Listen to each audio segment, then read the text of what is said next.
Syedaralun, kisah Tiko, seorang anak yang sedang merawat ibunya, mendadak viral di media sosial. Tidak disangka ternyata Tiko sudah merawat ibunya yang mengalami depresi selama 11 tahun. Tiko yang merawat ibunya di rumah mewah yang kondisinya sangat memprihatinkan. Rumah mewah yang mereka tinggali ternyata tanpa aliran listrik dan air. Tiko tetap tinggal di situ lantaran sang ibu yang tengah depresi enggan pergi dari rumah mewah tersebut. Betapa mirisnya kepedulian sosial untuk Indonesia saat ini. Urip ora kon lomba sugih, urip ora kon lomba dhuwur-dhuwuran pangkat, artinya lomba tinggi pangkatnya atau lomba kaya. Saya memberikan kata tandas, hidup itu tidak untuk berlomba kaya, hidup itu tidak untuk bermegah-megahan ya. Buat apa rumah bagus ya? Kenyataannya buat apa rumah mewah? Kenyataannya menjadi setelah mewah malah hasilnya demikian.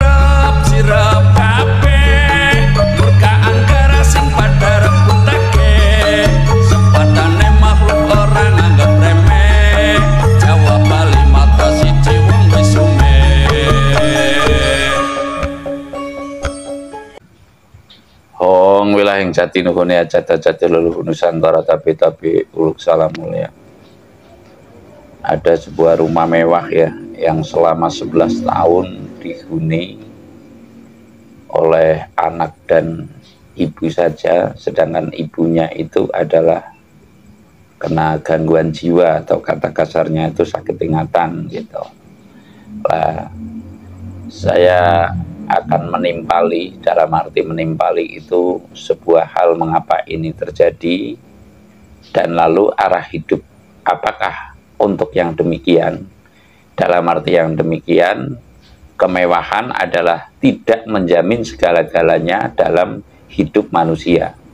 Saya akan mengulas tujuan hidup. Nah, tujuan hidup untuk saat ini yang saya maksud itu rata-rata tujuan hidup adalah untuk mengejar harta, pangkat, lalu sebagiannya adalah popularitas ya. Harta, pangkat, dan popularitas.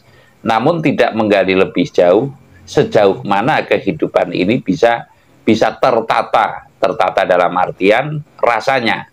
Sebab hidup itu adalah rasa, menurut saya, menurut yang lain monggo saja. Hidup itu adalah tata rasa yang semestinya sejahtera, digubah menjadi bahagia, atau digubah lagi menjadi susah dan senang. Lah ini sebuah hal yang patut kita pahami bahwasanya saya akan mengatakan di sini tujuan hidup itu semestinya bukan kaya ya. Sekali lagi, tujuan hidup semestinya bukan kaya, bukan popularitas, dan bukan derajat pangkat.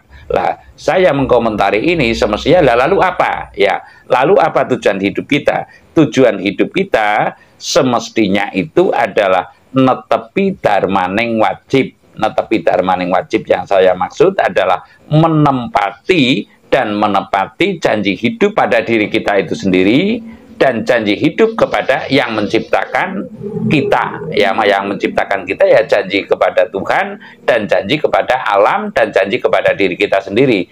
Ini penting atau perlu atau bahkan penting untuk diketahui bahwasanya saya sekilas mengatakan tujuan hidup itu semestinya bukan kaya, bukan pangkat, bukan pula popularitas, namun menepati dan menempati janji hidup di muka bumi ini yang tidak bisa diminta dan tidak pula bisa ditolak. Seperti yang dialami oleh Mas Tiko dan Ibu Eni, lah ini sebuah kejadian yang sungguh memilukan. Dan lalu setelah ada YouTuber yang masuk lalu menviralkan ya secara seksama, barulah ada uluran tangan. Menurut saya ini cross check ini timbulnya adalah YouTuber yang berjasa atau TikToker yang berjasa untuk bisa peduli terhadap kondisi. Lah, lalu selama 11 tahun apakah iya lingkungan itu tidak mengetahui? Lah, ini yang saya maksud adalah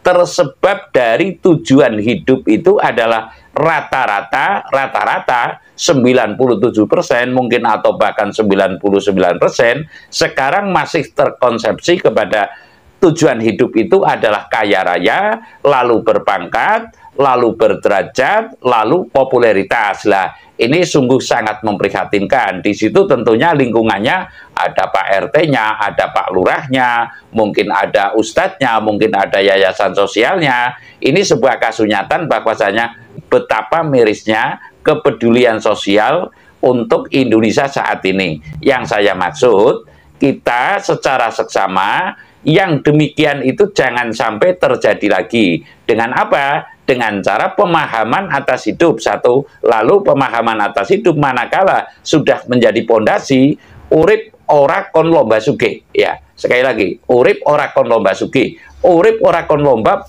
dhuwur-dhuwuran pangkat, artinya lomba tinggi pangkatnya atau lomba kaya. Lah mungkin ini baru sebagian saja yang mengatakan, atau mungkin baru dari saya, bahwasanya saya memberikan kata tandas, hidup itu tidak untuk berlomba kaya, hidup itu tidak untuk bermegah-megahan. Ya, buat apa rumah bagus? Ya, kenyataannya buat apa rumah mewah? Kenyataannya menjadi setelah mewah malah hasilnya demikian, begitu. Artinya hal yang kelihatannya mewah namun ujung-ujungnya membuat dirinya itu ternistakan oleh harta itu, sampai dengan menurut yang saya lihat tanpa air dan tanpa listrik.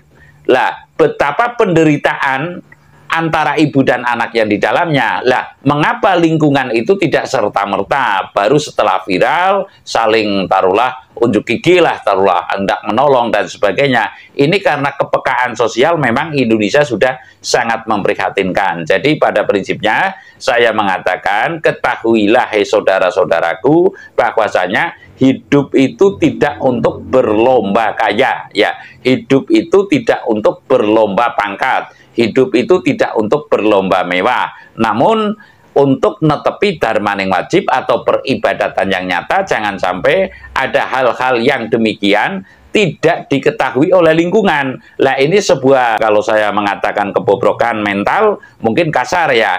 Ini sebuah hal yang sungguh sangat miris di Indonesia, bahwasanya tetangga saja sampai tidak mengetahui adanya ibu dan anak di rumah mewah tanpa listrik, tanpa air. Lah, lurah saja itu tidak mengetahui, RT nggak mengetahui. Lah, padahal ini sampai 11 tahun tinggal di situ. Mestinya kita cross-check secara seksama betapa lemah kadar iman kita dan kepekaan sosial kita. Kita sebagai makhluk sosial sekarang sudah tidak bisa menempati dan menepati atas janji hidup sebagai makhluk sosial. Sekali lagi, kita sebagai makhluk sosial yang karena kurang pemahaman hidup, yang dianggapnya hidup hanya berlomba kaya, yang dianggapnya hidup hanya untuk bersenang-senang atau bersusah-susah atau mencari pangkat, sehingga yang demikian itu mengurangi rasa kepekaan sosial atau kepedulian terhadap sesama. Jadi